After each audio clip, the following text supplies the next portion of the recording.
अस्सलाम वालेकुम दोस्तों, मेरा नाम है साहिल और आप देख रहे हैं इस्लामिक नेम चैनल। फ्रेंड्स, आज हम बात करेंगे शीरीन नाम के बारे में। शीरीन नाम का मतलब होता है मीठा यानी स्वीट। तो फ्रेंड, जिनका नाम शीरीन होता है उनके लिए हर महीने की 3, 12 और 21 यानी 3, 12 और 21 ये 3 डेट्स लकी और अच्छी होती हैं। अगर बात करें इनके लकी डे यानी लकी दिन की, तो लकी दिन इनके लिए सबसे बेस्ट रहेगा जुमरात यानी थर्सडे। जुमरात का दिन इनके लिए बहुत अच्छा दिन है। अगर बात करते हैं इनके लकी कलर की, तो लकी कलर में इनको येलो कलर यानी पीला कलर और ऑरेंज कलर यानी नारंगी कलर, ये 2 कलर इनके लिए बहुत अच्छे और सूटेबल कलर हैं। अगर बात करते हैं इनके लकी स्टोन की, तो लकी स्टोन में इनको पुखराज यूज़ करना चाहिए। पुखराज यानी येलो सफ़ायर इनके लिए इंशाल्लाह बहुत अच्छा बेनिफिशियल स्टोन रहेगा। अगर बात करें इनके लकी नंबर की, तो लकी नंबर है इनका 3 यानी 3 नंबर इनका लकी नंबर है। तो फ्रेंड, ये थी शीरीन नाम की शॉर्ट डिटेल। अगर ये वीडियो आपको अच्छी लगी हो तो इसको लाइक करें, शेयर करें, हमारे चैनल को सब्सक्राइब करें। यहाँ पर हम आपको आपके नाम के बारे में ऐसे ही शॉर्ट में जानकारी देते हैं।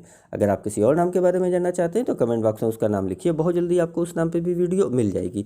इसके अलावा फ्रेंड, अगर आप अपने नाम के बारे में डिटेल के साथ जानकारी हासिल करना चाहते हैं तो इसके लिए इस वीडियो के डिस्क्रिप्शन में आपको एक लिंक मिलेगा, उस वीडियो को देखिए। वहाँ पे आपको जानकारी मिल जाएगी कि कैसे आप अपने नाम के बारे में डिटेल के साथ जानकारी हासिल कर सकते हैं। तो जाइए उस वीडियो को चेक करिए। और आज की वीडियो में इतना ही। मिलते हैं आपसे अगली वीडियो में। जब तक के लिए अल्लाह हाफिज़।